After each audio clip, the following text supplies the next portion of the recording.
Sans pitié on te fait sniffer Brahim Asloum. Car la brûlée c'est déjà fait pour Diège et Don Sachoun. Les petites panames se perdent tous dans la soupe. Ils quittent vite la school et préfèrent Bicraft Klaxou. Le barigo il porte ses couilles. Si tu le crois sur Cancun, c'est qu'il a collé une passeuse avec de la coke dans sa foufoune. Les mecs ils placent un gramme et ils se prennent pour parler.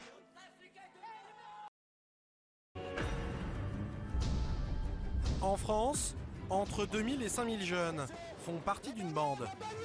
C'est comme ça attire partout, voilà, c'est ça. La moitié d'entre eux sont des mineurs. À Paris, 52 groupes sensibles ont été identifiés. Tous les jours j'ai des menaces, tous les jours, parce que je baisse pas ma tête. Agressions, violences gratuites, guerre des bandes. Les policiers sont en permanence sur le qui-vive. Enquête au cœur de l'action. Regardez comment on est obligé de s'équiper face au phénomène de bande, sur les fonctionnaires avec des boucliers, des casques. Tout ça quand on vient porter secours à une dame qui se fait agresser. Qui ont repéré une bande de 20 à 25 mecs cagoulés qui ont des cocktails Molotov dans les mains. On en a pris déjà une bonne dizaine dans la soirée. Vous avez un cocktail Molotov, l'allumeur. Il y aurait une voiture grise qui serait partie avec deux individus cagoulés qui auraient rafalé sur la foule. C'est facile de trouver un gang qui fait du taf. Je te remercie, salopard. Ça me fait mal de le voir comme ça me fait mal par rapport à ces conneries, ça me fait mal. Je sais plus quoi faire. Et moi, on m'a appris qu'il vaut mieux toujours être le boucher que le veau.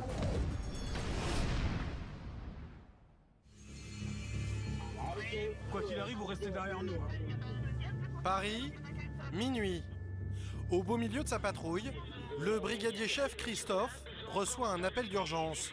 Une fusillade vient juste de se produire dans son secteur, au nord de Paris.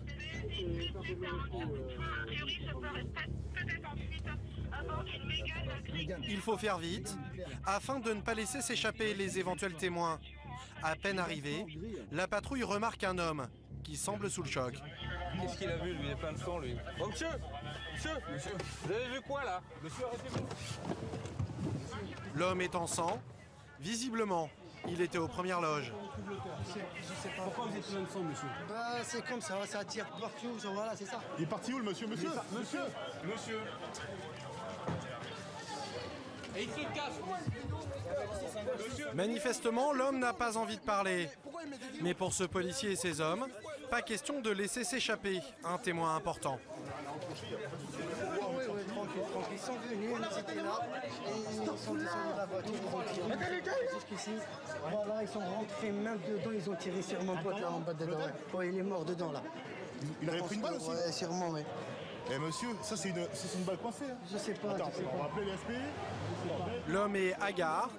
Il ne s'est même pas aperçu que dans la fusillade, il avait reçu une balle dans le bras. Sur place, le brigadier-chef prend les opérations en main. Priorité, guider les pompiers jusqu'au lieu du drame. Dans une entrée d'hôtel, on arrive, il y a un individu allongé qui pisse le sang. Au 24, il y a un autre blessé avec le TL, et apparemment il y a un autre blessé rue Ordonnaire, si j'ai bien compris, qui est avec la BAC. Voilà. 31 Le Thor, hein, il y a une personne qui est allongée, qui est blessée, les pompiers, je vais payer. Le bilan est lourd, 2 morts et un blessé grave. En attendant l'arrivée des renforts, Christophe rassemble les premiers éléments de l'enquête. La rumeur locale fait qu'il y aurait une voiture grise qui serait partie avec deux individus cagoulés qui auraient rafalé sur la foule. J'en sais pas plus. Pour comprendre ce qui s'est passé, les policiers interrogent tous les témoins de la scène, à commencer par cet homme, un ami de la victime. Il y a de la musique, il y a de la circulation partout, vous avez vu comment vous faites là? Vous avez assisté à quelque chose? J'ai assisté, j'ai rien vu, j'ai vu que des rafales. C'est tout. Vous avez des gens cagoulés, rafalés, c'est tout. Des gens cagoulés, rafalés. Voilà. De mecs cagoulés? Les gens veulent dire tirer. Dis-moi, si tu veux que je chope les mecs, dis-le-moi. Il est mort. On fêtait son anniversaire ce soir. Il a 28 ans aujourd'hui. Ce témoin a vu toute la scène, et comme les autres habitants de ce quartier, il est encore effrayé par la violence de l'attaque. J'ai fait le plus vite possible. Il a 28 ans ce soir. Non, on était là en train de boire pour son anniversaire et tout. Il y a une voiture qui arrivait rue Versini. Côté passager, il est descendu cagoulé, il a tiré une rafale de Kalachnikov. Kalash? Ouais. Vous avez eu la Kalash? Ouais, Kalachnikov. Une personne toute seule. Non, il y avait le conducteur cagoulé. La personne qui est descendue. Ils étaient trop dans la voiture parce que lui, il est parti en courant, il est rentré là. Il y en a un qui est descendu de la porte arrière avec un pistolet. Il est rentré, il l'a achevé et ils sont repartis par là. Qu'est-ce qui aurait pu lui en vouloir? Qu'est-ce qui s'est passé? Franchement, Je peux pas vous dire qu'il aurait pu lui en vouloir, on était là tranquille. Si on avait peur de quelque chose, on ne resterait pas comme ça. Franchement, je peux pas vous dire c'est qui peut lui en vouloir. Quelques minutes plus tard, les pompiers arrivent. Dans la rue, la tension commence à monter. Ici, calme-toi, calme-toi, calme-toi, calme-toi. On les a appelés, c'est ça l'urgence, d'accord? C'est ça l'urgence. Mais te mélange pas, c'est ça l'urgence. Il y a un mec qui est allongé, qui est blessé, saignant, il respire plus, au fond là-bas. Même si je respire plus. Attends, allez, laisse-les passer. Allez. Sur place, les pompiers tentent le tout pour le tout. Mais ils ne peuvent que constater le décès de la victime. Ouais, 18 Sierra Bravo, hein. Réanimation pompier de l'un et arrivé sur place. Attendez là. Dehors, la tension monte encore d'un cran. Laissez-les faire, laissez travailler les pompiers. À l'intérieur, le frère de la victime crie sa détresse. Laissez travailler les pompiers. La situation devient incontrôlable. Trop de monde investit la scène de crime et empêche les enquêteurs de travailler. Il faut faire un périmètre. Allez, faites un périmètre. On écarte. Grâce à l'arrivée de renforts, un cordon de sécurité est enfin mis en place. La scène de crime est maintenant protégée. Les policiers vont pouvoir récolter les indices et reconstituer un premier scénario du drame. La première victime qui s'était réfugiée dans le hall de l'hôtel a été achevée à bout portant. 10 mètres plus haut, l'un de ses amis a été abattu devant la grille de ce magasin. La troisième victime, grièvement blessée, a elle aussi été touchée sur le trottoir. Des impacts de balles, a priori d'armes de guerre, très gros calibre, qui ont été tirés ce soir.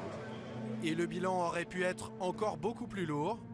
En tout, les tueurs ont tiré plus d'une 50aine de balles au milieu des passants. Reste à comprendre les raisons de cette scène de guerre en plein Paris. Quand il y a des gens qui arrivent, qui tirent à l'arme lourde sur d'autres personnes, c'est qu'il doit y avoir des raisons. Je ne suis pas enquêteur, je constate. Ça peut être quoi? Ça peut être un règlement de compte, une affaire de trafic de drogue? C'est possible. Là, je ne peux pas le dire l'affirmer à 100%, mais c'est une possibilité, effectivement. On ne sort pas les armes gratuitement comme ça. Ça peut arriver, gratuitement. C'est rare quand même. Voilà. Règlement de compte entre bandes, guerre de territoire ou différents liés à des trafics. L'enquête est toujours en cours. Mais ce fait divers sanglant illustre un phénomène qui inquiète les autorités. L'émergence de bandes de plus en plus violentes et certaines n'hésitent pas à attirer les policiers dans des guet-apens. 13 juillet, 300 mètres au-dessus de Paris. Un hélicoptère de la police surveille discrètement la capitale et sa banlieue. Équipé d'un phare et d'une caméra à visée nocturne, il scrute les zones sensibles afin de repérer d'éventuels fauteurs de troubles. Rien ne lui échappe. En cette veille de fête nationale, la soirée est propice au débordement et la nuit promet d'être chaude. Pour nous, sur la petite placette. Il y a cocktail Molotov et... il y a quelque chose là à gauche. Dans le nord de la capitale, le copilote repère une activité suspecte. L'alerte est aussitôt donnée aux équipes au sol. On a des groupes civils qui ont repéré une bande de 20 à 25 mecs cagoulés qui ont des cocktails Molotov dans les mains. La Curial-Cambrai, tous les ans au 13 juillet, 14 juillet, nous font le même coup. Donc on a demandé au groupe civil de rester en périphérie et de ne pas rentrer tout seul. Ils nous attendent en appui avec les flashballs et les boucliers pour qu'on puisse donner l'appui et rentrer dans la cité. Donc ça c'est une cité où on reçoit souvent des projectiles, mortiers et puis cocktail Molotov cette année. Allez les gars, vers moi! Quelques minutes plus tard, les hommes du commissaire sont prêts à intervenir.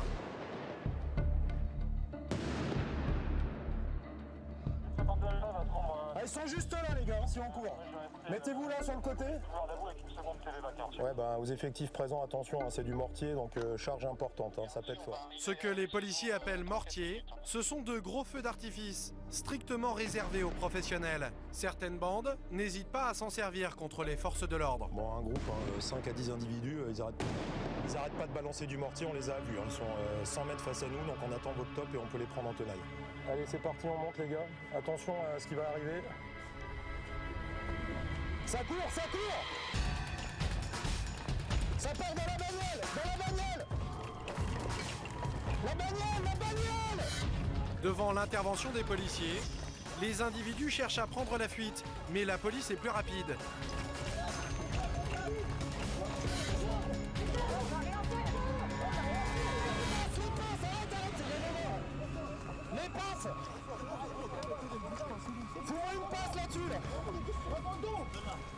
C'est bon les gars, c'est bon, c'est propre. Rue Tchaïkovski, 7 ou 8 interpellations d'individus en attroupement armé avec jet de mortier, jet de projectiles. La situation est figée, pas besoin de renfort, c'est reçu? La tension retombe. Il ne s'agit en fait que de jeunes, totalement inconscients du danger, qu'ils font courir aux riverains. Cette année, une femme est morte après avoir été touchée par l'un de ces explosifs. Approchez-vous. Tout ça là, tout ce qui est là, c'est à qui? C'est quoi? C'est des fringues? Il reste des pétards, des conneries, du mortier? On n'est pas... Arrêtez de dire on n'est pas. Vous avez vu ce que vous balancez comme charge là, les mortiers? Mais vous avez pas vu, on l'a fait en l'air. Vous savez sur qui ça va? Vous savez pourquoi on vient? Pourquoi? Bon, vous avez bien tiré des mortiers dans tous les sens puisque ça passe même au-dessus des immeubles. C'est bien vous qui les balancez puisqu'on est en bas depuis 20 minutes, on vous regarde faire. Vous n'avez même pas vu et après vous partez dans la bagnole et vous dites c'est pas moi, soyez au moins correct et reconnaissez les choses. Ah ouais, il y a un mortier aussi là. Monsieur, le mortier on va le récupérer aussi, ce sera ça de moins. Hop! Ah, vous nous demandiez ce que c'était, voilà. Coffret, 6 bombes, ils appellent ça des bombes, vous voyez quand même. En fait, c'est des mortiers qui servent à être tirés, enterrés. Distance de sécurité minimale pour le public, 30 mètres.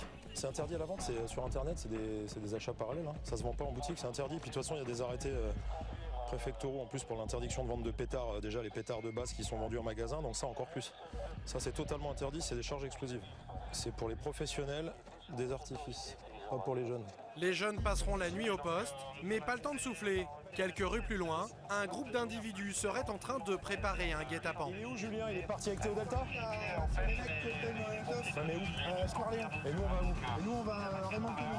Qu'est-ce qu'on a eu? J'ai pas d'infos. Raymond Queneau, ils ont foutu le quartier dans le noir et ils mettent des barrages sur lesquels ils font... ils mettent le feu. On a quoi, 2 sections hein? Ouais, on a 2 sections. Ça veut dire quoi mettre un quartier dans le noir? Eh ben, ils ont cassé le transformateur qui alimente l'éclairage urbain. Donc toute une rue sur 100 mètres à peu près dans la pénombre.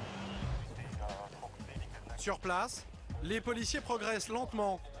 Dans le noir, le danger peut venir de partout. Là, je suis sur Raymond Queneau, il y a des feux partout là. C'est incendié, ils ont coupé l'électricité, donc on est sur des barricades enflammées sur toute la cité. Donc pour le moment, on progresse dans le noir.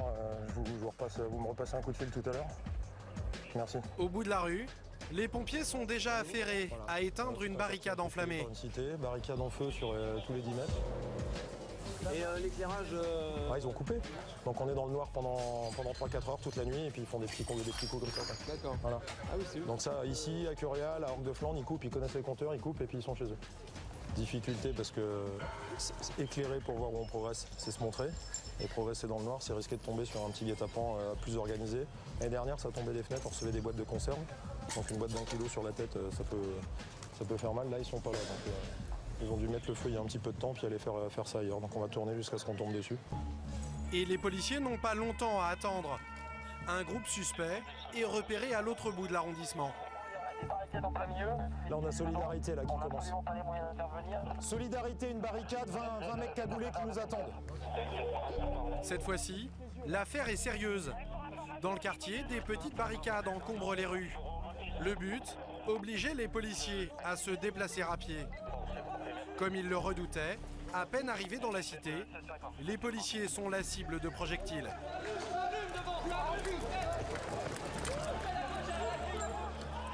Les suspects sont à quelques dizaines de mètres. Pris en tenaille par les forces de l'ordre, ils sont pris au piège. Les policiers chargent.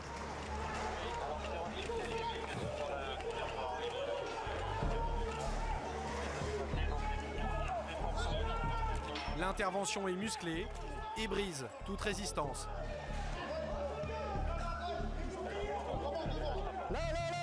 La plupart des jeunes interpellés sont mineurs et tous appartiennent au même quartier du nord de Paris.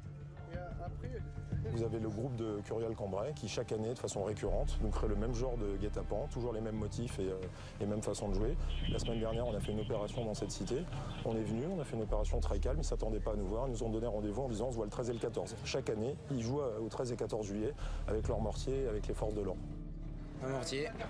Mortier d'artifice, mortier de 40. Voilà. Il y a plusieurs. Bon, on en a pris déjà une bonne dizaine dans la soirée. Et qu'est-ce que ça peut faire ça? Des brûlures graves. C'est pour ça qu'on est doté de lunettes. Mais sur l'un des suspects, ils trouvent encore plus dangereux. Qu'est-ce que c'est ça? Vous avez le cocktail Molotov, l'allumeur, la bouteille remplie d'essence avec de la mèche. Qui a été allumé d'ailleurs. Qui était en train de... Voilà, le genre de projectiles qui sont jetés sur les forces de l'ordre. Ouais, bon, pour un premier bilan sur Curial-Cambrai, 5 individus interpellés. On va les présenter au SARIG pour attroupement armé. Ils sont en possession de mortiers, de cocktails Molotov et certains ont été identifiés formellement pour jet de projectiles et de cocktails Molotov. C'est reçu? Mais la soirée est loin d'être terminée. Toute la nuit, l'hélicoptère de la police survole la capitale et sa banlieue pour guider les équipes au sol. Et toute la nuit, les guet-apens vont se succéder. Il y aurait près de 200 bandes en France et le phénomène est devenu l'une des priorités des autorités. À Paris, la police a même créé un service spécialisé, le CIT. Un service exclusivement dédié à la lutte contre les bandes qui sévissent sur la capitale. À sa tête, le commissaire Maurice Signolet. Alors ça, c'est la cartographie des bandes violentes. On a 29 bandes identifiées sur Paris, des bandes comme telles, et une cinquantaine de groupes à risque, avec également les lieux d'affrontement. Par exemple, le Forum des Halles est un endroit très prisé, puisque c'est le carrefour de tas de lignes. La gare du Nord également, la place Pigalle, parfois les Champs-Élysées, le vendredi ou le samedi soir, et puis épisodiquement, par exemple, la Foire du Trône. Ces bandes sont parfaitement identifiées. Elles sont surtout ancrées dans le nord et l'est de Paris. Et chacune appartient à un quartier, une cité, voire un immeuble. Pour établir cette carte, une dizaine de policiers répertorient chaque bande, compilent tous les rapports et dressent un inventaire complet de tous les incidents. Pour mieux les connaître, ils surfent même sur Internet. Bon, il faudra l'actualiser, mais c'est bon là. Car la plupart des bandes tiennent à jour un blog. Ils posent même sur des photos, dans des attitudes provocantes. S'il y a une altercation, un affrontement la veille, dès le lendemain, on va avoir une revendication sur les blogs, et avec des fois des photos. Et donc, ça nous aide énormément. Depuis quelques mois, les enquêteurs du site surveillent tout particulièrement une bande du sud de Paris. Il y a eu des échanges de coups de feu, il y a eu des coups de couteau, il y a eu des gens même qui ont été amputés d'un membre, etc. Donc les affrontements sont récurrents. Et de longue date, de très longue date. J'allais dire, ça se perd un peu dans la nuit des temps, mais depuis environ 3 ans, on peut dire que ça a redoublé de violence. Le territoire de cette bande, le voici. Un ensemble d'immeubles, en apparence tranquille, où vivent 2600 habitants, de toutes origines. Mais c'est aussi le théâtre de violents règlements de compte avec des bandes venues d'autres quartiers. Les policiers enquêtent justement sur une bagarre ultra-violente qui vient d'avoir lieu dans la Poste, au pied de la cité. Sur les caméras de vidéosurveillance, on peut voir 2 jeunes pris à partie par un autre individu et l'un d'entre eux n'hésite pas à sortir son arme.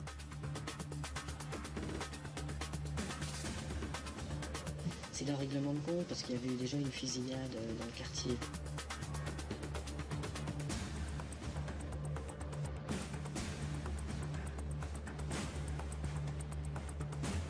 La scène dure moins d'1 minute, les agresseurs repartent. C'est une revendication identitaire, identitaire d'un territoire, parfois même d'un arrondissement d'une manière très large, mais plus fréquemment d'un ensemble d'immeubles, d'une rue, même voire d'une cage d'escalier. On a vu des rivalités de cage d'escalier à cage d'escalier. Le simple fait pour une personne venant d'un autre bâtiment, venant dans leur cité, peut être considéré comme une agression. Je te prends ça parce que je vais aviser la place. C'est l'un de ces hommes, Didier, qui est en charge de l'affaire. Premier travail, décrypter le rôle de chaque individu et tenter de les identifier. Voilà. Lui, c'est lui qui vient chercher de l'argent. Et son petit copain, c'est lui. Ils habitent sur le 14e et la poste se situe sur le 15e. Et en se rendant à la poste, ils seraient passés devant la cité qui est mitoyenne de la poste, la cité Périchaud. Alors qu'ils sont dans la poste, 3 petits gamins les ont vus rentrer, ils sont venus faire un repérage dans la poste et ensuite ont alerté les copains pour visiblement régler un compte qui pour l'instant nous échappe. Au moment de sortir, les 2 jeunes qui ne sont pas sur leur territoire comprennent qu'ils sont attendus par la bande rivale. Ils se sentent pris au piège C'est là que l'un d'entre eux sort son arme. Voyant ça, l'individu qui se trouve là, lui, se jette dessus, très courageux. Lui prend peur, recule, braque. Et là, en fait, fait usage de son arme. Ça fait clic. Selon les témoins entendus dans la poste, ça fait clic. Sauf que, forcément, il n'est pas Tom Cruise qui veut. Donc, ça marche pas. Du coup, il regarde bêtement son arme. Il comprend pas pourquoi ça fonctionne pas. Après la bagarre, le porteur de l'arme est amené au commissariat. Il a 15 ans et il est déjà connu des services de police pour des affaires de violences urbaines, de recel et de port d'armes illégales. Asseyez-vous, je vous en prie.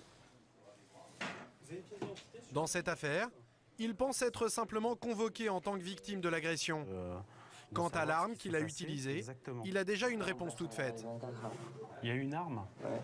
Une arme, c'est-à-dire? C'est un pistolet à billes. Un pistolet? Ouais. Un pistolet à billes? Ouais. Et qui l'avait, ce pistolet à billes? C'est C'est vous? Quand on rentre dans la poste. Le jeune homme affirme qu'il ne s'agissait que d'un pistolet à billes, un jouet en vente libre et totalement légal. Mais pour lui, cela va se compliquer. Le problème, c'est que sur place, nous, on a retrouvé des cartouches. Ah bon? Et c'était pas un pistolet à billes. Donc il va falloir que vous expliquiez là-dessus.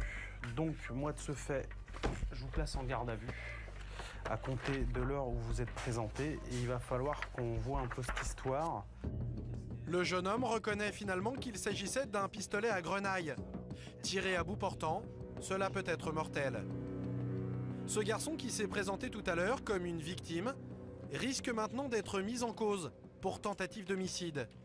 Et il encourt jusqu'à 20 ans de prison. Tu l'as trouvé où, ce grenaille?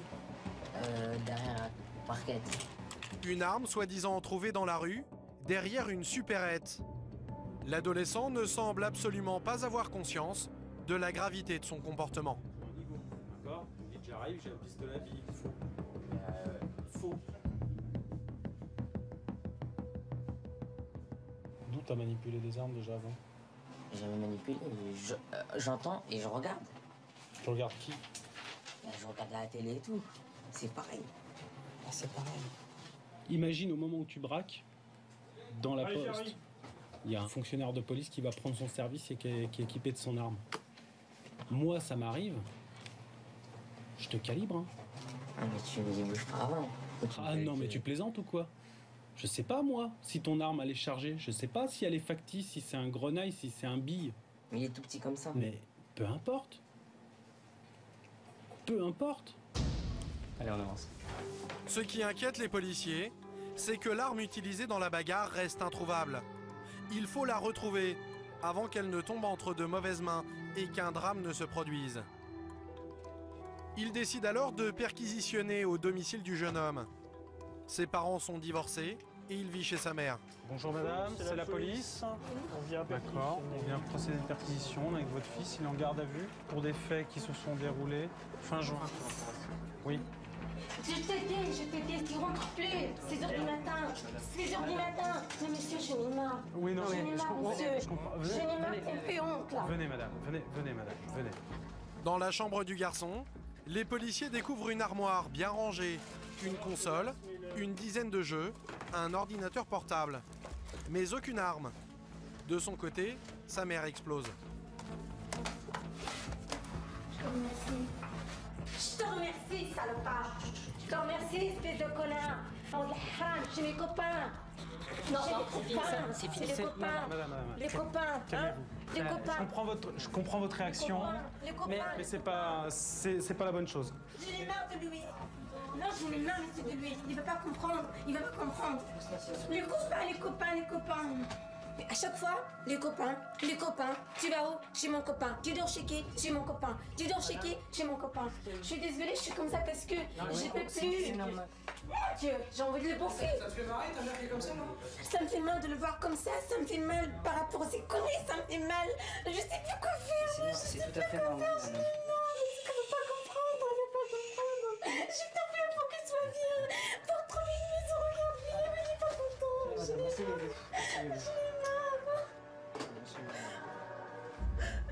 Je n'ai plus pour aller travailler, je n'ai plus de courage à aller travailler, mon travail, je ne peux plus à cause de mes je ne vois plus rien. Parce que je ne peux plus. Bilan, une mère désespérée et une arme toujours en circulation. Dans la voiture, les policiers tentent de faire la morale au jeune homme. Oh, tu dois pas être mal chez ta maman quand même, parce que c'est bien rangé, impeccable. Hein. Ce téléphone portable, tu dois te faire servir à bouffer, etc. Même ta mère qui range la chambre. Dis-toi bien un truc, hein. Si t'avais calibré le mec qui était en face de toi, enfin si ton flingue avait fonctionné ou si t'avais su t'en servir, à droite là. Y a pas de balles. Ah, et comment ça se fait qu'on trouve des cartouches à la poste, jeune? Mais des balles, mais je les ai pas mis dans le gun. Ah, bah voilà, dans le gun, déjà. Rien qu'à voir comment tu parles. Après savoir chanter. Un gun, tu sais même pas t'en servir, mais tu sais comment appeler ça pour avoir l'air d'un caïd. Dans le gun. Qu'est-ce qui lui serait arrivé si ça... T'inquiète pas, je m'en servir. Malgré la gravité de la situation, l'adolescent continue de fanfaronner. La suite de la perquisition a lieu chez le père du jeune homme. On va faire une petite perquisition à votre domicile. Pourquoi faire? Il n'habite pas chez moi. Mais oui, mais on est obligé. Ça fait 6 mois qu'il n'est pas venu. Ben oui, mais on va quand même la faire, monsieur, on est obligé. Depuis que son fils a des ennuis avec la justice, ce père refuse de le laisser entrer. Allez-y. Le problème... Alors... Il ne rentre pas chez moi, hein? D'accord? S'il vous plaît, monsieur. Non, on va faire... Voilà, il reste dehors. Il y a 6 mois, il a été poursuivi pour une affaire de vol avec violence. Chez son père, les policiers avaient retrouvé le kit du parfait criminel. Il est là avec un pistolet à billes, un couteau, un marteau prise à glace et un cagoule. Écoutez mon collègue. Aujourd'hui, ce père a peur de son propre fils. Est-ce qu'il a encore des affaires? Il n'y a rien du tout, rien. Et dans la cave, il n'y a rien à lui non plus? Rien, il n'a pas de clé de cave. Il n'a pas les clés de la cave? Non. D'accord. Attention, il est où le petit?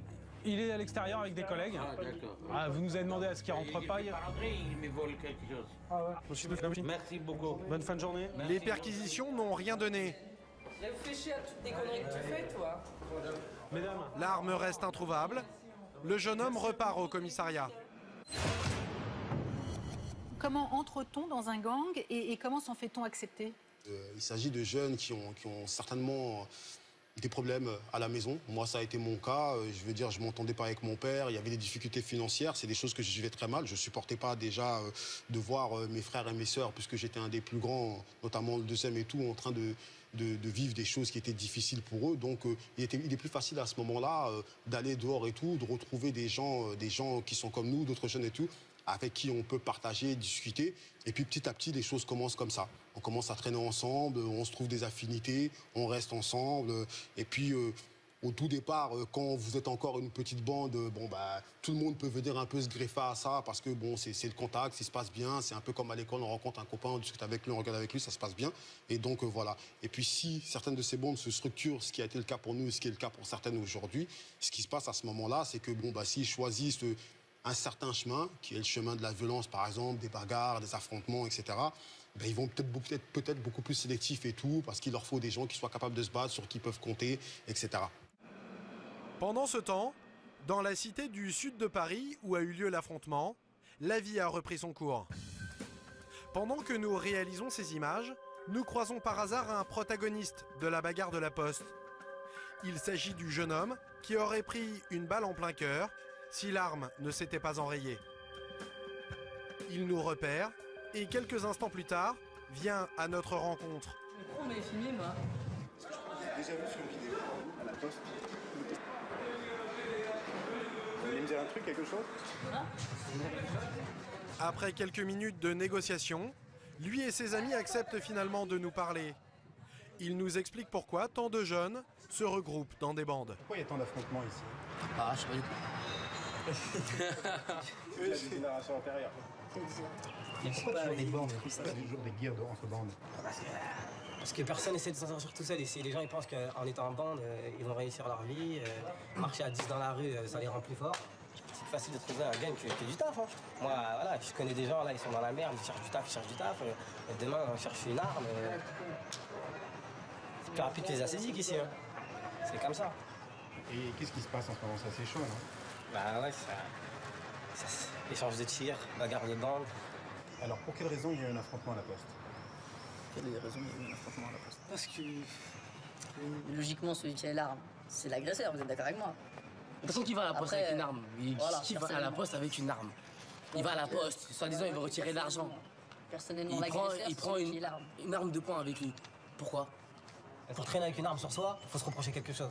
On ne traîne pas avec une arme sur soi si vraiment on n'a rien fait. Moi, j'ai rien fait, je traîne pas avec une arme. Les jeunes passent sous silence leur propre rôle dans la bagarre.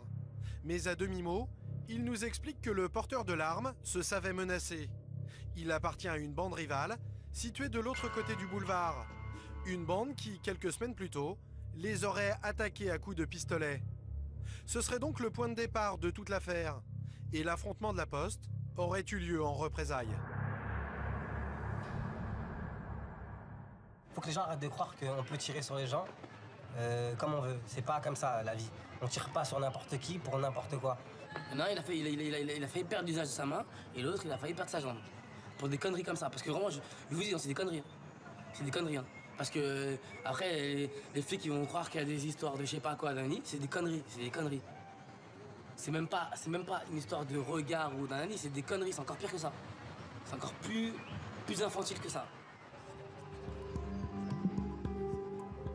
On ne saura jamais bien pourquoi, quelle était l'origine du conflit.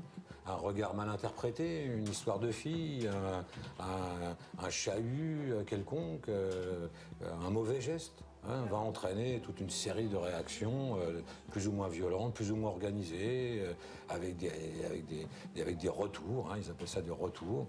Des matchs retours, c'est un peu ça. Et après, ça fait boule de neige, quoi. Pendant ce temps, le jeune homme au pistolet à grenaille est toujours dans la cellule du commissariat, en attendant de s'expliquer devant le juge. Mais visiblement, il ne retire de cette histoire aucune leçon. Bien au contraire. Ça va pas finir. Qu'est-ce qui va pas finir? Là, cette histoire. Paris chaud, pour de mauve. Qu'est-ce que vous voulez dire? Qu'il va y avoir des représailles? Je pense, ouais. Moi-même, déjà, je veux me venger. Mais s'il faut aller au trou, je le ferai. Des propos plutôt inquiétants. Comme lui, il serait près de 5000 à faire partie d'une bande. La moitié seraient des mineurs. Presque toujours, ces jeunes sont livrés à eux-mêmes. Vous allez toujours à l'école? Non. Ça fait combien de temps? 2 ans. Pourquoi? Parce qu'ils m'ont viré. Pourquoi ils vous ont viré? Mon comportement. Mon comportement. C'est-à-dire? Les conneries. Qu'est-ce qui s'est passé à l'école? Rien, c'est parce que... bagarre, les trucs comme ça. Vous allez rester combien de temps ici? La plupart des gens qui étaient ici, là, ils ont fini en tôle. Alors... À 15 ans, cet adolescent semble aujourd'hui n'obéir qu'à une seule loi, celle des bandes de quartier. Et tenter de résister peut parfois s'avérer dangereux. Saint-Denis, cité du Franc-Moisin, une banlieue très sensible, près de Paris. Mahmed est le directeur de ce supermarché, ou du moins de ce qu'il en reste. Regardez l'état du magasin. Il faut avancer un peu, regarde. Mais regarde, on croit qu'il y a un bombardement. On croit qu'ils l'ont bombardé sur le magasin. Mais regardez, il y a pour 600 000 de stock. Mais regardez, mais est-ce que c'est logique tout ça? Mais je rêve. Le 15 septembre dernier, un incendie criminel a entièrement détruit son établissement. Des années de travail parties en fumée. Qu'est-ce qui s'est passé concrètement? D'après la police, ils sont rentrés, ils ont cassé les portes, ils sont rentrés dans le magasin. Ils ont aspergé de pétrole ou d'essence, ils ont tout aspergé. Il n'y a plus rien. Il n'y a plus rien, ils nous ont punis. Ils ont gagné. L'enquête est toujours en cours. Mais pour Mahmed, aucun doute. Cet incendie est l'épilogue de la guerre qui l'oppose aux bandes du quartier depuis des années. Mais c'est des bandes, bien sûr, ils me menacent tous les jours. Tous les jours, j'ai des menaces. Tous les jours. Parce que je baisse pas ma tête. Parce que je les réponds, moi. Moi, je veux le respect. Des enfants de 13 ans qui t'insultent, qui te menacent, qui te gazent, qui te frappent. Depuis 3 ans, les médias suivent le combat de cet homme contre les bandes de la cité. Il est même devenu un symbole. L'énorme ras-le-bol d'un commerçant de Saint-Denis, en Seine-Saint-Denis. Sa supérette a été attaquée 2 fois par des voyous en 2 mois. Son cauchemar commence en 2007, dès l'ouverture du magasin. Des bandes veulent y imposer leur loi. Sur ces images d'une caméra de surveillance, des dizaines de jeunes armés de gaz lacrymogène et de matraques attaquent le vigile pour dévaliser les caisses. Le quartier, il y a une bande de voyous qui font la loi ici.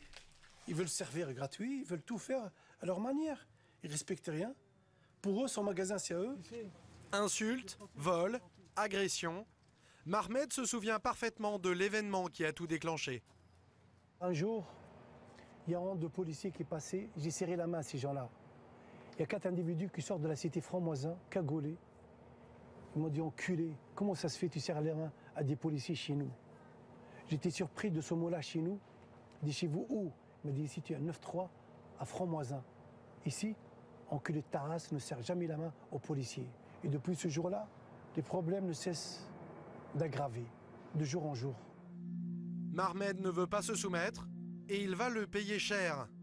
Quelques semaines plus tard, un homme cagoulé surgit dans son magasin avec une barre de fer et il lui brise la jambe. Là encore, il saisit les médias pour dénoncer la situation dans son quartier. J'en ai marre parce qu'il n'y a personne qui parle. Les gens sont agressés, ils ne posent pas plainte. Les femmes âgées s'arrachent leur sacoche, ils ne posent pas plainte parce qu'ils ont peur des voyous. Mais jusqu'à quand on va avoir peur de ces gens-là? Jusqu'à quand? Jusqu'à quand? 3 ans plus tard, rien n'a changé. Au beau milieu de la cité du Franc-Moisin, le supermarché vient de brûler, mais là encore, personne n'a rien vu. Vous savez pas ce qui s'est passé là? Non. Le magasin est incendié. C'est la peine. Je sors, je vois que tout est brûlé. C'est comme ça. Je suis désolée. Vous savez ce qui s'est passé? Non, je sais pas, non. Là, n'est pas même interrogé parce que je vous donne un coup. Non, là, écoutez, vous créez des emmerdes aux habitants d'ici. Nous, on habite ici. Hein, nous, on habite là, vous venez, après, on passe, et les jeunes, ils nous voient, ils vont dire qu'on dit des mal d'eux.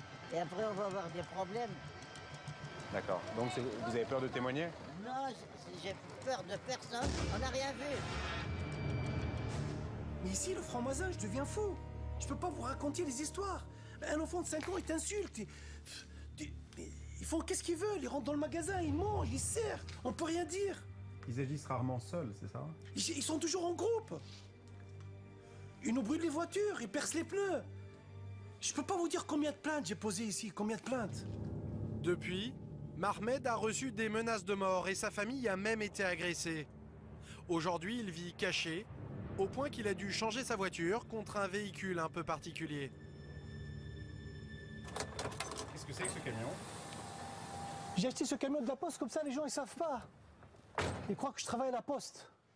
Comme ça je suis pas emmerdé. J'ai même pas changé le numéro de matricule exprès. Comme ça ils savent pas où j'habite. Son café, il le prend désormais loin de la cité. Et même là, il prend ses précautions.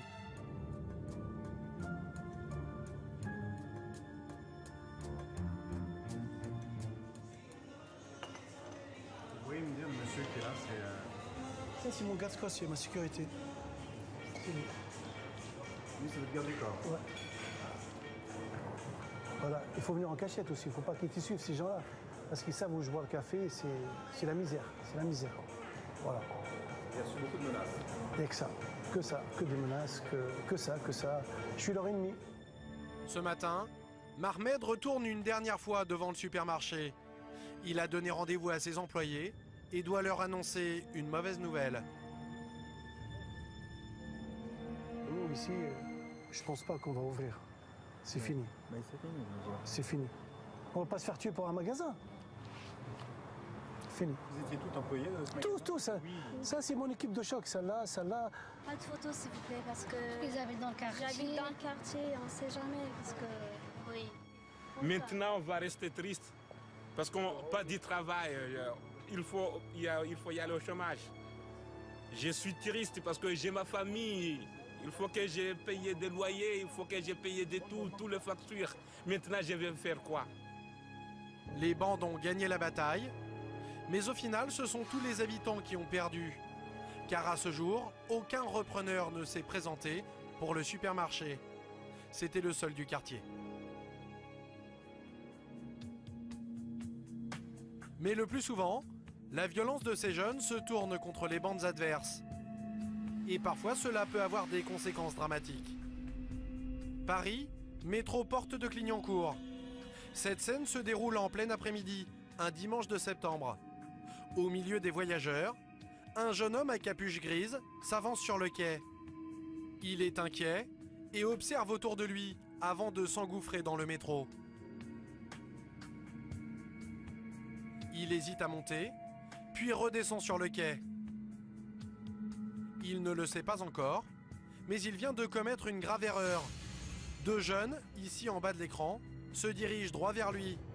Il le rattrape et commence à le frapper.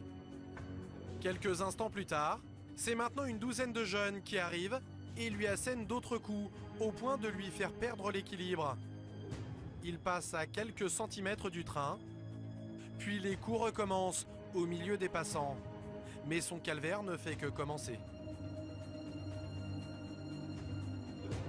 On a bien pris conscience au travers de ces phénomènes de bande qu'en fin de compte un groupe ne devenait plus qu'une seule et même entité et que c'était un mouvement qui en fin de compte commettait un acte. Dans le couloir du métro, un déchaînement de violence s'abat sur le jeune homme, un véritable lynchage. Le groupe ou la bande va déresponsabiliser l'individu. Ils ne prennent pas conscience de la dangerosité de leurs actes. Lorsqu'on les réentend après, très fréquemment, ils vont nous dire « moi, c'est pas moi, c'est le groupe ». Au bout de longues secondes, des passants osent enfin s'interposer. Ils viennent de sauver la vie du jeune homme. C'est le site, le service spécialisé dans la lutte contre les bandes, qui est en charge de l'affaire. 3 jours plus tard, la victime de l'agression est entendue par les policiers. Elle s'en est miraculeusement sortie, avec seulement quelques dizaines de points de suture. Vous avez été seulement almoché, là. Ouais. Ce garçon a 16 ans, il vient de Massy dans l'Essonne. Il explique que ce jour-là, il est simplement allé aux puces avec une bande d'amis. Mais le policier flaire une affaire beaucoup plus sérieuse. Nous, on essaie de comprendre pourquoi. Pourquoi? Pourquoi ça? Parce qu'ils voulaient nos affaires. Vous voulez vos affaires. T'as vu que t'as failli te faire tuer quand même? Ouais. Ça t'évoque quoi? Je sais pas. C'est pas gratuit. Là, c'est même pas une histoire de regard, c'est même pas une histoire de cul, c'est même pas une histoire... C'est quoi? Tu réfléchis? Je sais pas. Je sais pas. Pas celui-là qui arrive à donc, là. Voilà. La victime ne veut rien dire, mais pour identifier ses agresseurs, les policiers ont besoin de le faire parler. Alors ils décident de lui montrer les images. Te tuer les mecs. C'est pas autre chose qu'ils cherchent. Regarde-le celui-là. Regarde ce qu'il t'a fait. Regarde bien. Regarde. Il prend appui sur ses 2 potes là. Il se jette sur toi avec les 2 pieds. Il te brise la nuque. Là, il aurait pu te tuer là. Je veux dire, tu te mets pas à 14 ou 15 à taper un gars comme ça pour rien. Non? Ça va. Ah, ça te fait rire, mais là, sur le moment, tu fais pas trop rigoler. Là, le mec qui est à moitié mort, c'est toi. C'est pas un acteur télé qui va se réveiller une fois qu'on a dit stop. Hein. Devant ces images, le jeune homme se contente de sourire, comme s'il n'était pas concerné. Sauter sur la nuque d'un jeune, ça peut casser et ça peut faire très mal. Donc, mais visiblement, ça, ils n'en ont pas conscience. Même la victime, quand on lui montre ça, elle n'a pas l'air plus choquée que ça. Comme si elle regardait quelque chose, un film. Et encore, peut-être qu'un film, il lui procurerait plus d'émotions. Pas là. Grâce aux images, les policiers ont tout de même reconnu les agresseurs. Ils feraient tous partie de la bande de Clignancourt. L'un de ses membres a été convoqué. Le policier va l'interroger pour tenter de comprendre les raisons d'un tel déchaînement de violence dans cette station de métro. 18. Si, c'est là. Ça part. Eh putain, ça caillasse. Putain. Oh putain, c'est quoi ça? Vas-y, prends la gazette, je fais ça en toi.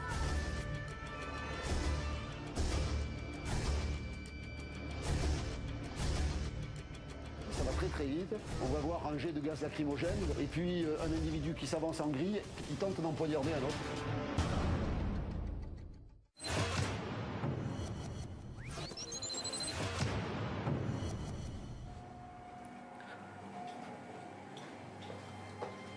Les policiers ont tout de même reconnu les agresseurs. Comment ça s'est passé l'embrouille? C'est parti de quoi? Ça a commencé juste pour une soirée des quartiers. Juste pour une soirée des quartiers? On a commencé à s'embrouiller. Parce que nous, d'habitude, on n'aime pas trop les artistes, on se dispute tout le temps avec eux. Ouais. Et c'est pour ça, après, j'ai pas aimé, après, on a commencé à s'embrouiller. Qui a haussé le ton en premier? C'est moi. C'est toi? Oui. C'était purement verbal ou tu l'as repoussé, c'était physique? Enfin, j'ai commencé à parler, après je l'ai poussé. Mais après je me suis pas dit qu'il allait faire quelque chose. Donc je me suis retourné directement. Il est passé à côté de moi. Il m'a mis un coup en même temps. Et après ils ont commencé à courir. Ce coup, c'était en fait un coup de couteau. La lame a traversé son manteau avant de le toucher au flanc. Vous avez pris combien de coups de couteau? Seul. Vous savez qui vous a fait ça? Oui. Et vous n'avez pas porté plainte? Pourquoi? Je parlais parce que tous les cas c'était une embrouille. Et mes potes ils ont essayé de me défendre. C'est comme si ses amis ils ont essayé de me défendre. Et moi aussi ils ont essayé de me défendre. Donc dans tous les cas ça sert à rien. Œil pour œil, dent pour dent, c'est la loi des bandes. Et la police n'a rien à faire là-dedans. Les enquêteurs connaissent maintenant les raisons de ce lynchage. Il s'agit donc bien d'un règlement de compte entre bandes. Les policiers retrouvent l'auteur du coup de couteau. Il est interpellé avec un autre ami. Tous sont mineurs. Et pourquoi vous avez donné un coup de couteau? Eux aussi, ils avaient des couteaux. On était en danger. On était chez eux et ils étaient beaucoup. Soit c'est nous on le met, soit c'est eux nous le mettent. Et moi, on m'a appris qu'il vaut mieux toujours être le boucher que le veau. Provocation ou irresponsabilité, à 15 ans, ils ont failli tuer un homme et ils en sont presque fiers. Ah oui, là, ils sont complètement solidaires. Là-dessus, c'est quelqu'un du quartier. Alors, soit c'est parce qu'on défend l'honneur du quartier, soit c'est parce qu'effectivement, c'est quelqu'un qu'on connaît, c'est le petit frère, c'est le cousin, etc., ou c'est le copain. Soit c'est simplement parce qu'on a envie de taper quelqu'un, hein, c'est l'envie de besoin de violence, etc. C'est, je sais pas, un instinct primaire. La chasse, c'est voilà, tout le monde sur une cible. Reste maintenant à identifier la bande des 15 agresseurs. Mais le jeune homme interpellé ne donne aucun nom. Il prétend ne pas connaître ceux qui viennent pourtant de le venger. Les connaissances, je traîne pas avec eux, je chasse pas avec eux. Pourquoi vous ne savez pas avec eux? Parce que je sais pas, moi, je traîne pas avec eux. Qu'en fait, elle s'est pas présentée, On mais a bon, d'accord. en date d'hier. Dans cette affaire, personne n'a porté plainte. Le policier redoute une spirale de la violence. Le problème, c'est qu'il peut y avoir des représailles après, c'est ça? Ben, il y en aura, sinon c'est pas drôle. Il y en a toujours. Et ça s'étale sur une période jusqu'à ce qu'à un moment donné, ils en aient marre de se taper dessus et ça change de quartier. Le jeune qui a porté le coup de couteau sera présenté au juge. Quant aux autres, ils ont fini par être relâchés.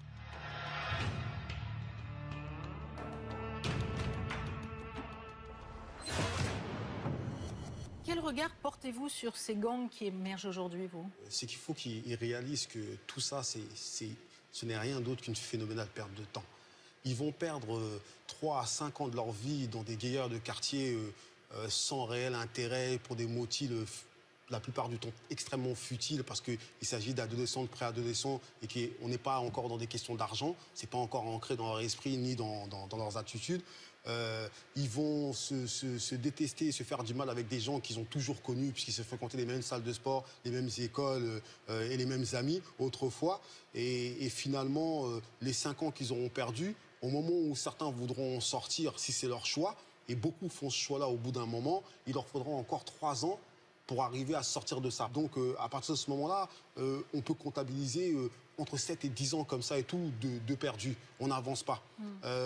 Moi, dans le quartier des Pyramides dans lequel je vivais, avec les jeunes que j'ai aidés, certains de ces jeunes et tout, je leur disais, regarde bien, t'es dans le quartier, à l'arrêt de bus, il y a des gens qui vont au lycée juste à côté, qui traversent ce quartier tous les jours. En 5 ans, ils seront passés de telle classe à telle classe. Toi, ça fait 5 ans que tu es là à tenir les murs. Et au bout de 5 ans, tu es toujours là. Alors au début, c'est toi qui rigoles sur eux, mais à la fin, c'est eux qui rigolent sur toi. Retour au commissariat du 18e arrondissement. Cela fait 13 ans que le brigadier-chef Christophe patrouille dans le secteur. Et aujourd'hui, les violences liées aux bandes ont pris de plus en plus d'importance dans son travail. Là, par exemple, phénomène de bande. Léon Serpollet, c'est un square, phénomène de bande.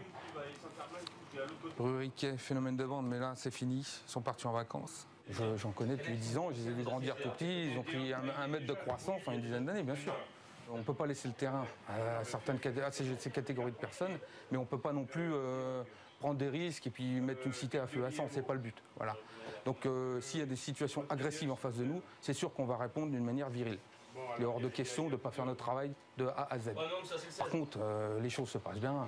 Les choses se passent bien. On n'est pas là non plus pour attiser quoi que ce soit.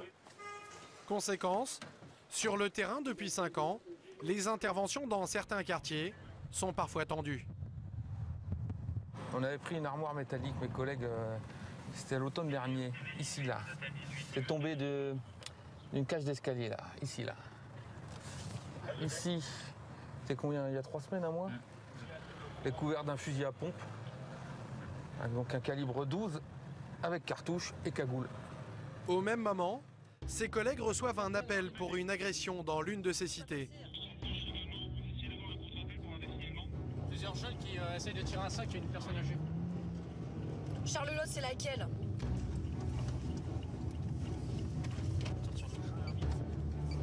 Émile Bertin, c'est pas celle-ci, je prends à droite là. À droite là. 18. Si, c'est là. Charlelotte, on y est. Même pour les policiers, intervenir dans ce quartier est devenu périlleux. La victime s'est réfugiée dans ce hall. Elle n'ose même plus sortir. Venez avec nous, madame. On va essayer de les retrouver. À quelques mètres de là, un groupe de jeunes se rassemble et commence à provoquer les policiers. Allez, vous nous les montrez là. Allez-y, montrez-moi. Regardez si c'est eux là. Ils sont comment les 3? Madame. Non, c'est pas ça. Ils sont barrés. Attends. Eh putain, ça caillasse. Ça vient derrière. Putain. Ah putain, c'est quoi ça? C'est de la farine. Non, c'est pas de la farine, la vitre elle est pétée. Elle est pétée. Retourne. On a pris la victime en charge, elle s'est fait agresser par 3 individus, on n'a pas le signalement. On s'est fait caillasser à Charlelotte, on a la vitre arrière qui est pétée. Il y a des jeunes sur place. Les policiers prennent en chasse le groupe qui a lancé le projectile.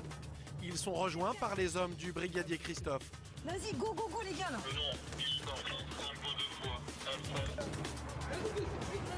J'ai vu, arrête un peu, je suis un menteur. La vie de ma mère que j'ai rien vu. Est-ce que quelqu'un a vu les deux là jeter Celui en gris, c'est sûr, il y était dans le groupe. Je dis pas que c'est lui qui a jeté. Qui c'est qui a jeté le caillou? Je sais pas. La fille, je sais pas. La fille de ma mère, je sais pas. Ah, la fille de ma mère, j'ai rien jeté, mon frère. Pendant ce temps-là, un policier recueille le témoignage de la victime à l'arrière de la voiture. Ils vous ont tapé, ouais. Est-ce qu'ils vous ont volé quelque chose? Oui. Ils vous ont volé quoi? Des bijoux, pas de téléphone, pas de carte bancaire, rien du tout. Non. D'accord. Alors ils étaient combien les individus? La victime est encore sous le choc. De son côté, Christophe interroge les suspects et sur l'un d'entre eux, il découvre 200 €. C'est à votre tante? C'est celle qui passe c'est à votre tante là? D'accord, on va le remettre dans la poche. Vous avez un métier, monsieur? Vous avez un métier, monsieur? Vous avez quel âge? 15 ans. 15 ans et vous avez tout cet argent dans votre poche? D'accord, oui, c'est la tantine. Pour acheter une machine à laver, ça doit être ça. D'accord, ok. C'est bien, monsieur. Au pied de la cité, leur bande s'est reformée et provoque les policiers.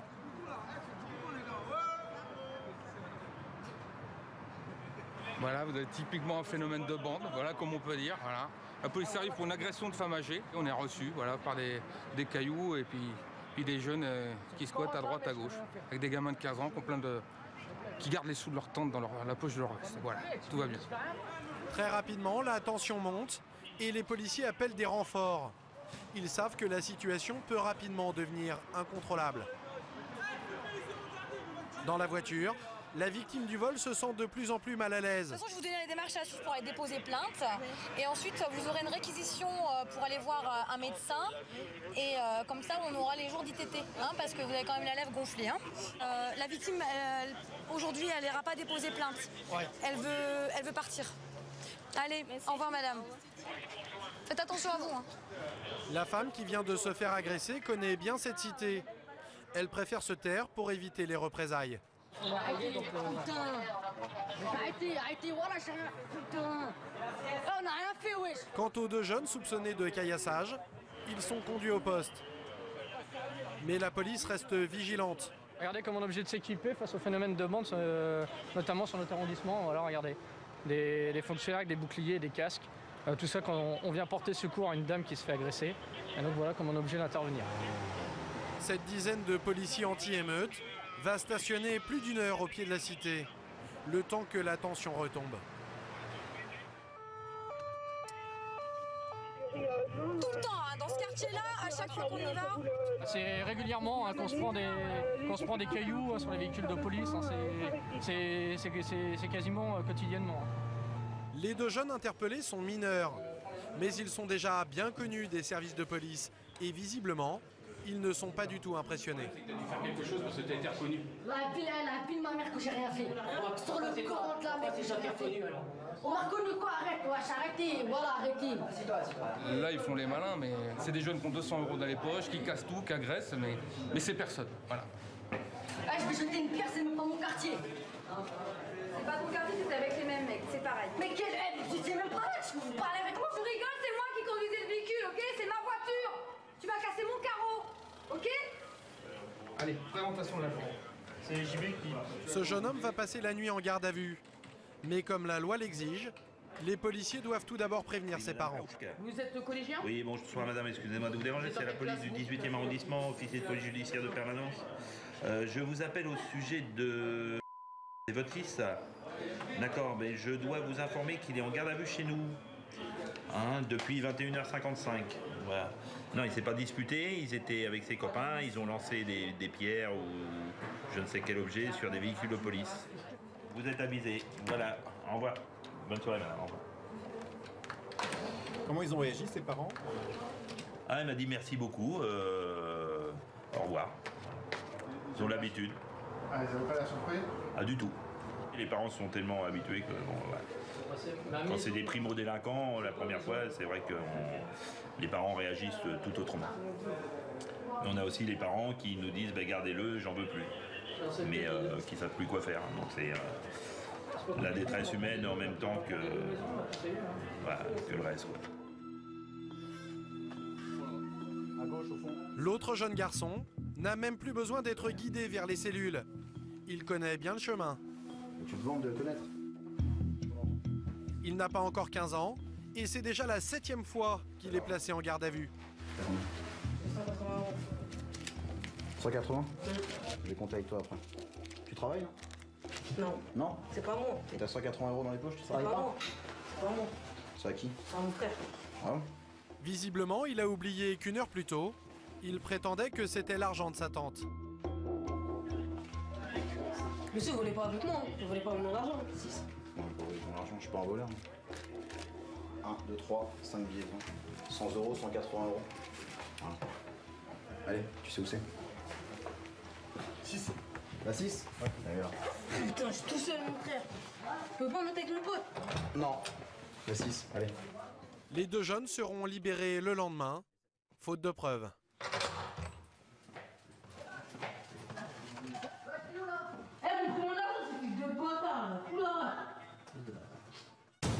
Pour lutter contre les bandes, les policiers s'appuient aujourd'hui sur un outil discret, mais réputé efficace, la vidéosurveillance. À Paris, toutes les caméras sont centralisées ici, dans ce local ultra sécurisé de la préfecture de police. C'est quoi cette caméra là qui tourne là? C'est l'hélico qui est en mission sur 93 sur les toits. D'accord. Vous êtes devant les quelques caméras vidéo qui sont pour nous implantées dans les transports en commun, qui nous permettent d'accéder en temps réel à n'importe quelle gare de l'Île-de-France. Soit nous sommes en face d'un événement qui nous permettra d'envoyer une patrouille en temps réel, soit si nous n'avons pas pu être en face de l'événement ici ou à la salle de commandement, eh bien nous pouvons disposer des images enregistrées. Avec celle des transports en commun de toute la région parisienne, ce service peut compter sur plus de 15 000 caméras.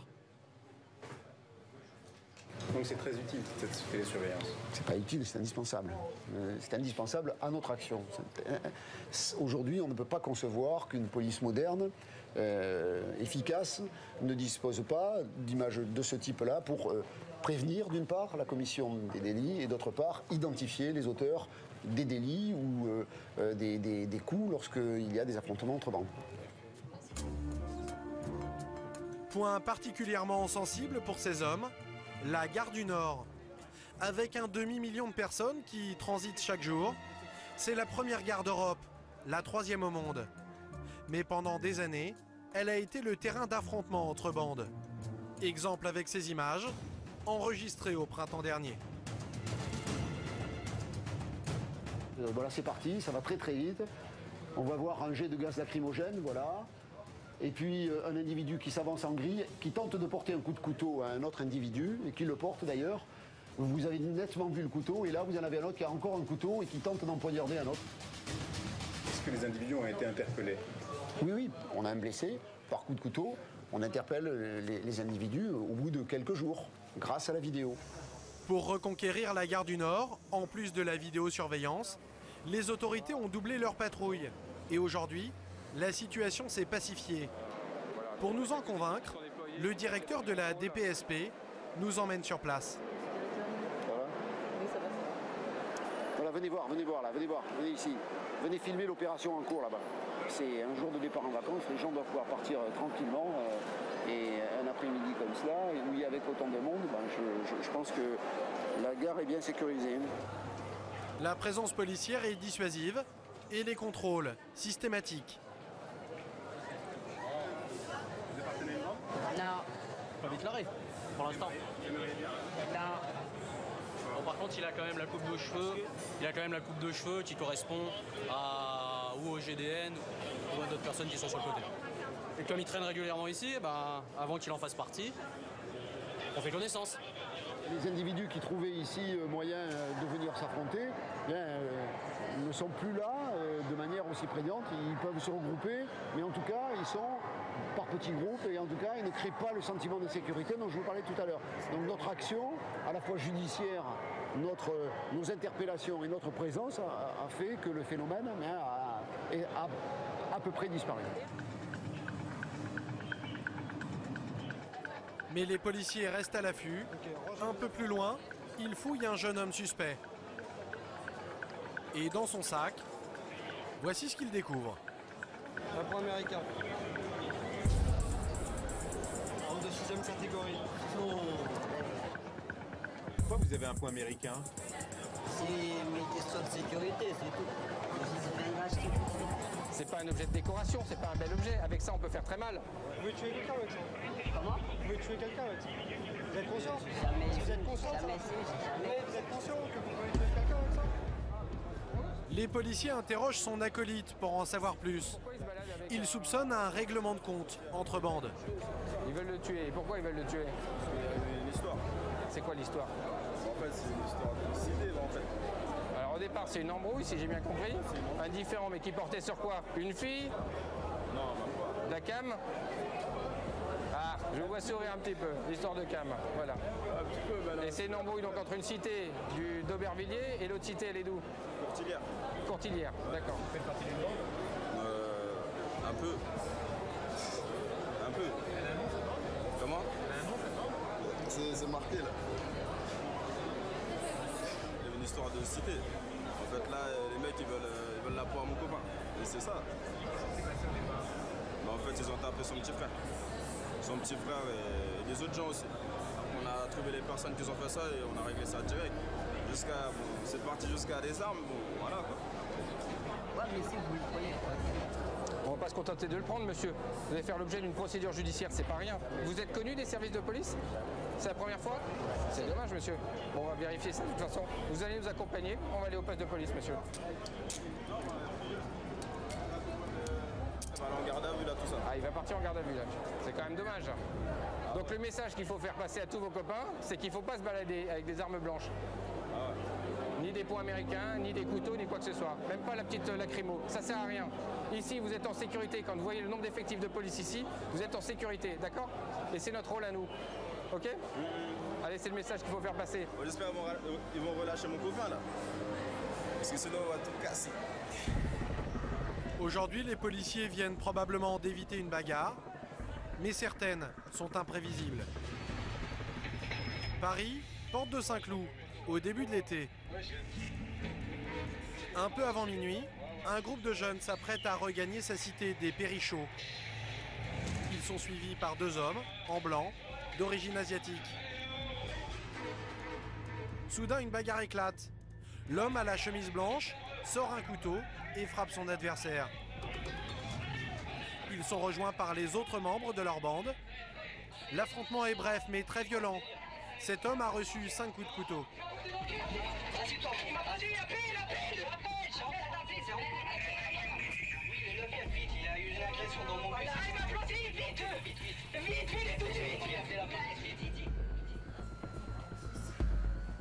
C'est le lieutenant Eric du site qui est en charge de cette affaire.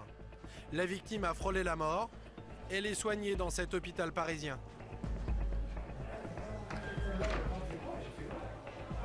Bonjour. C'est la police. On peut? venez rentrer, je suis avec mes amis. Ah bah ils sont tous là. Dans la chambre, les amis de la victime. Le policier les invite à sortir le temps de l'audition. Il veut savoir s'il s'agit d'une violence gratuite ou si une nouvelle guerre des bandes vient d'éclater. La victime, c'est elle. C'est un miraculé. Le coup de couteau est passé à 3 mm de son cœur. Ok, d'accord. Ouais, c'est gros couteau alors. Le mec, il était trop déterminé. C'est la fille de ma mère qui était déterminée. Quand il m'a foncé dessus, si j'avais pas mon pied, j'étais mort.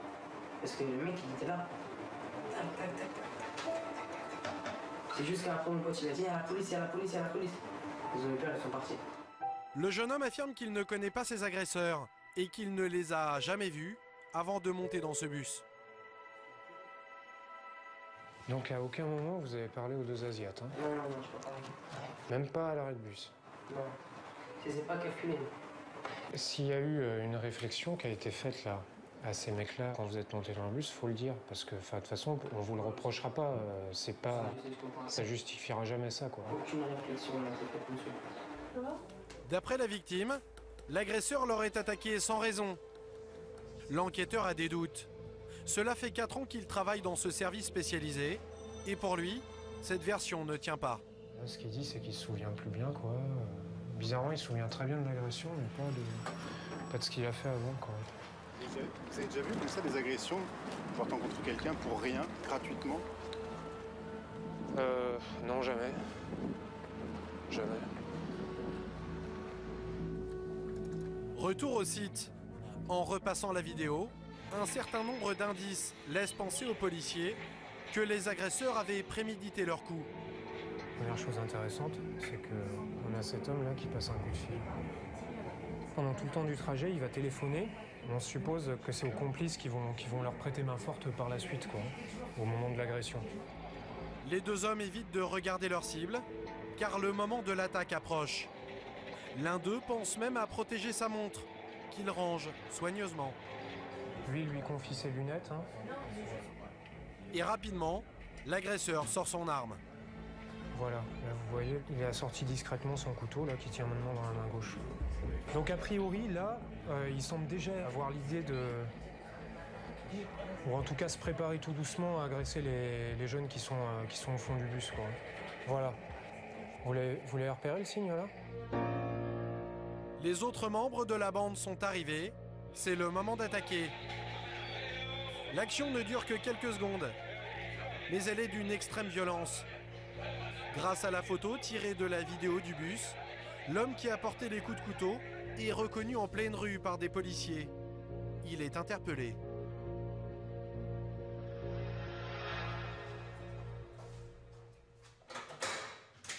Il est philippin et ne parle pas français. Une traductrice l'accompagnera pendant les auditions. Fingerprints and photo. Par contre, dites-lui de ne pas forcer de Don't, faire parce que sinon je ne vais pas y arriver. You just like a doll, okay? Like a doll. Cet homme est inconnu des services de police. Regardez dans l'appareil, hein. Ni lui, ni aucun autre membre de sa bande ne figure dans leur fichier. Pour tenter de savoir à qui ils ont vraiment affaire, les policiers du site interrogent d'abord la femme du suspect. Comment est-ce qu'il devient fou et qu'il perd son self-control? Qu'est-ce qu'il fait dans ce cas-là? He has self-control. He doesn't lose his self-control. No. He's very kind. D'accord. Avec elle et avec les autres personnes. And Yes. also with other people. Yes, other people. D'accord. Ok. 150, 200... Benjamin, l'enquêteur du site, travaille aussi sur cette affaire. Dans la sacoche de l'agresseur, il découvre des éléments qui font planer un sérieux doute sur les affirmations de sa femme. Je suis en train de faire, faut lui dire, l'inventaire de ses effets personnels, de sa fouille. Alors, je trouve ça, And he find this cutter. ce type de cutter. Yeah, because of the wine. Ensuite, Yes, ça c'est pour le vin. pour le vin. Ouais. Ensuite, d'accord, je prends un stylo pour signer un procès-verbal. And he's Et in defense. hop, c'est quand même bizarre, quoi. Quelqu'un qui a ça sur lui, c'est qu'il a quelque chose, soit il craint quelqu'un, soit il a besoin de se défendre, quoi. If you have... He's a cook. He's a cook. Ah. D'accord. Sauf qu'un couteau, comme il y a caché dans le stylo, on s'en sert pas pour couper de la nourriture.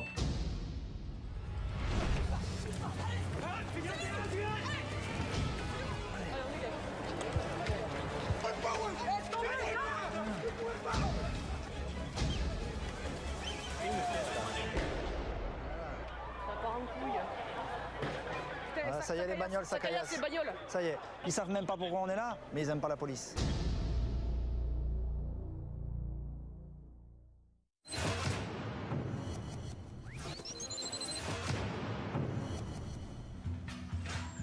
Visiblement, l'accusé n'est pas aussi pacifique que sa femme le décrit. Reste à lui faire reconnaître les faits. Première étape, l'identification formelle. Lui et sa bande, interpellés quelques heures auparavant, sont regroupés derrière une vitre sans teint. De l'autre côté, la victime doit les identifier. Il était là?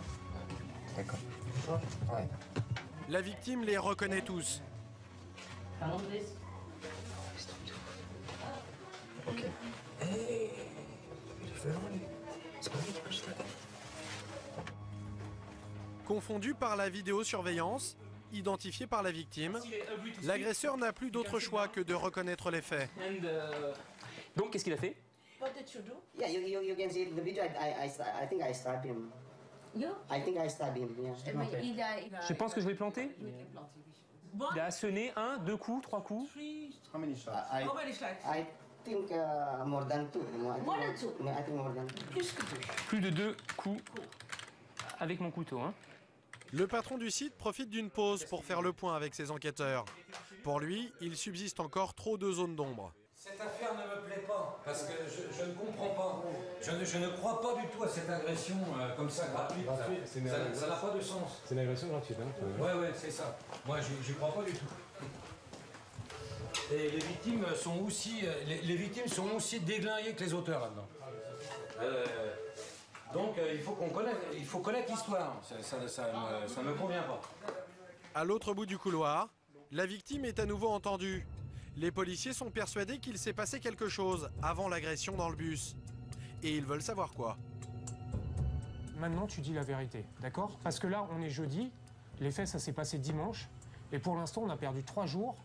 Donc les bêtises de on n'a pas fait ci, on n'a pas fait ça, nous on est gentils, c'est terminé. Maintenant, tu dis la vérité, tu vas dire tout ce qui s'est passé. C'est pas une conversation avec les Chinois.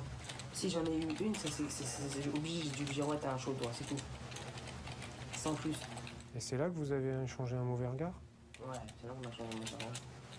You show it like this and yeah, like that. For example, you and me. Yeah.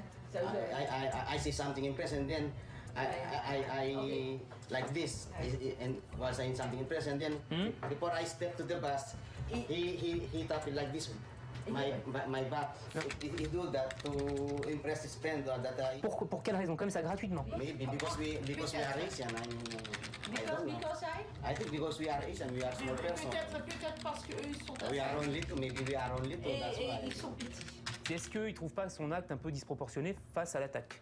Parce qu'on est quand même face à un mec qui lui fait ça avec le poing, et lui, il répond en donnant un coup de couteau.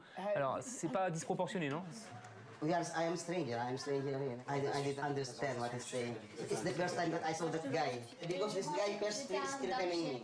Il pensait qu'il était en danger, d'accord. Entre penser être en danger et être en danger réellement, ça va être très difficile pour lui de se justifier son acte par rapport à l'attaque. Il n'y a pas eu d'attaque, il n'y a rien eu. Il pourra jamais invoquer la légitime défense là-dessus. C'est impossible. Impossible. L'agresseur risque 30 ans de prison. Les autres membres de sa bande encourent 7 ans de réclusion pour violence avec arme en réunion. Et un adolescent a failli mourir. Parfois, il suffit d'une étincelle pour que la situation explose. La nuit tombe sur Paris. Le brigadier chef Christophe et ses hommes reprennent la patrouille dans le quartier de Pigalle, qui attire chaque soir de nombreux touristes, des cibles privilégiées pour les bandes du quartier, mais aussi un terrain d'affrontement entre bandes rivales. Oh là, qu'est-ce qui se passe? Des fois, ils se retrouvent sur Pigalle, voilà, ils se fixent des dates de rencontre, et puis où ils se trouvent, ils commencent à échanger. Voilà. Les policiers sont à l'affût du moindre débordement. L'objectif de ce soir, un groupe de jeunes qui fait du bruit au pied d'un immeuble. Bonsoir. Tiens, mettez-vous tous là-bas, s'il vous plaît. Je vous explique. Là, devant le 9, il y a des gens qui habitent, qui dorment. Voilà, le regroupement, là, il saoule quelques personnes. D'accord? Monsieur, vous appelez comment, monsieur? Vous avez des papiers, vous? Non. Comment ça s'écrit? Vous avez des papiers, vous? Vous avez donné? Et vous, comment vous appelez, vous?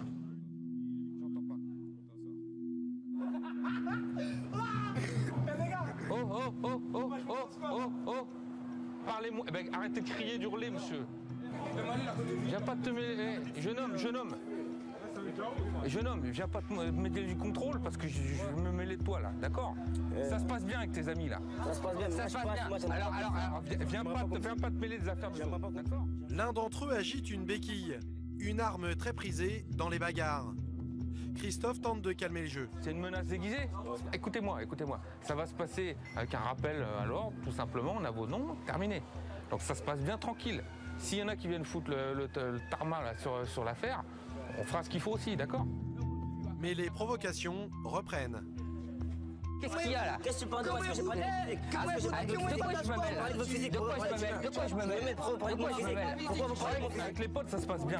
Mais c'est pas mes potes, moi, c'est pas mes potes, moi. Pourquoi vous parlez de mon physique? Mais alors, ne parlez pas, monsieur. Ne parlez pas. En quelques minutes à peine, la situation est devenue explosive. Pour éviter qu'elle ne dégénère, à 3 contre 10, Christophe décide de mettre un terme à ce simple contrôle.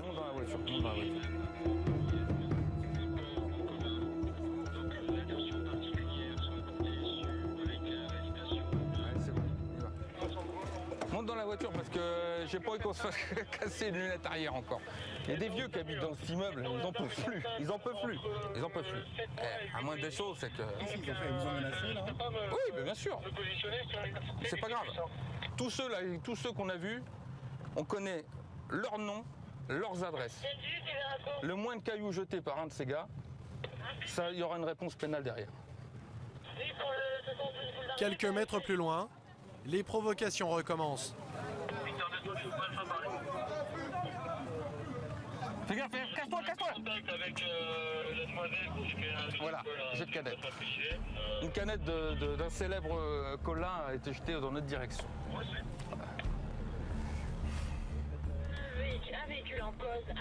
Une fin de patrouille ordinaire pour le brigadier chef, mais parfois une simple intervention peut dégénérer en affrontement. Neuilly-sur-Marne, en banlieue parisienne. Qu'est-ce que vous faites là? Vous êtes sur une affaire? Alors là, on part, en fait, il y a eu tout à l'heure dans l'après-midi, il y a eu une alarme intrusion sur une poste. C'est quoi une alarme intrusion? Alors, une alarme intrusion, en fait, c'est un centre de télésurveillance qui nous relate le fait qu'il y a quelqu'un qui s'est introduit dans la poste.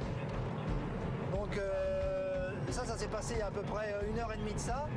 Et le temps que toutes les autorités se mettent en place, donc là on se rend dessus parce que les collègues qui sont dessus sont en train de se faire caillasser par les jeunes des cités qui sont là-bas sur place. Fabrice de la brigade anticriminalité de la Seine-Saint-Denis connaît bien Neuilly-sur-Marne. Il y patrouille depuis 3 ans et ce n'est pas la première fois qu'il doit porter secours à d'autres policiers. Première difficulté, ils doivent s'arrêter avant d'avoir rejoint leurs collègues. Ils ont repéré un rassemblement suspect et craignent d'être à leur tour pris pour cible. Ah, regarde là-haut, tu vois, voilà. La configuration des lieux, c'est qu'en fait toutes les zones sont en hauteur. On va faire le tour en voiture, on va revenir par l'autre côté. Pourquoi vous dites ça? Parce que là, si on risque non seulement déjà pour la voiture, et puis pour nous en passant sous la passerelle.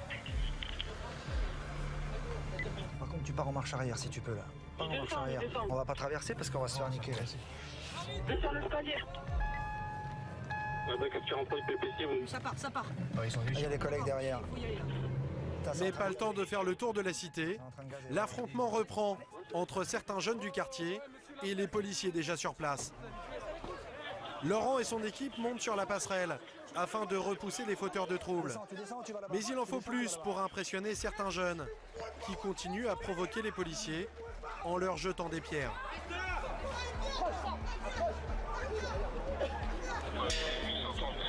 Ça caillasse. Quand on est arrivé, vous aviez tous les individus qui étaient sur les esplanades, en fait, qui s'en prennent aux forces de l'ordre. Donc vous avez tous les effectifs de police qui sont là ou là-bas. En fait, on se fait caillasser. Pour quelle raison? On n'aime pas la police. Voilà. Ils savent même pas pourquoi on est là, mais ils n'aiment pas la police. Donc tout ce qui peut représenter l'État, ils n'aiment pas ça. Ah. Allez, Pascal, Zoff et moi, on se met juste à l'angle là, et vous bougez pas d'ici. Les policiers sont bien décidés à ne pas lâcher le terrain. Ils repoussent les jeunes un peu plus loin, mais cela ne fait que déplacer le problème.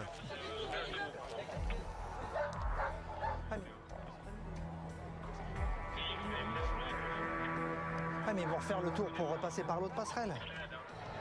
Ça arrive, les gars! T'entends pas avec le casque.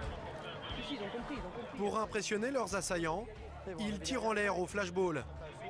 Toute la bande contourne la cité pour prendre les policiers à revers. La réaction des jeunes est immédiate. Ça y est, les bagnoles, ça caillasse. Ça y est. Aussi vite qu'ils étaient apparus, les assaillants abandonnent le terrain et se dispersent. Laurent et ses hommes reçoivent le signalement de l'un des caillasseurs. Ils partent aussitôt à sa recherche. Hauteur de jet de projectile. C'est lequel? Jean Claire et veste Adidas? Hein? Ils repèrent le suspect à quelques mètres devant eux, assis au milieu de ses amis. C'est celui-là qui se barre. L'intervention est rapide. Le jeune homme a à peine le temps de réagir. Passe-le. C'est bon. Donne ta main. Allez. Derrière, sur la part derrière la main. Allez. Voilà. Vous notifiez le garde à vue, d'accord? Pour violence volontaire. Attends. Il y a des choses sur... Le suspect nie les faits, mais il est conduit au commissariat. C'est bon.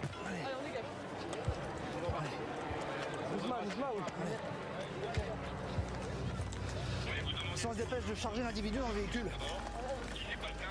L'interpellation se fait au pas de course. Pas question de laisser le suspect trop longtemps sur place.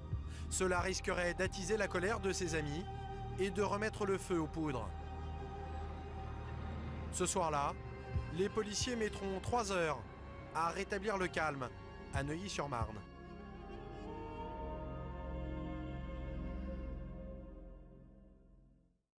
Sa capitale, celle qui a connu les HLM, celle qui saute du 4ème, celle qui t'allume en KTM. Et plus merde, sans scrupule, elle a besoin de quelques flashs. Il te fera sortir ses veilles rancune ou te faire cracher une calache. Les cris autour de la taille, ton marabout il se fout de ta gueule. On t'allume du béton par terre, parole du désert Eagle. 7-5 Paname, ouais ma gueule rien que ça canard.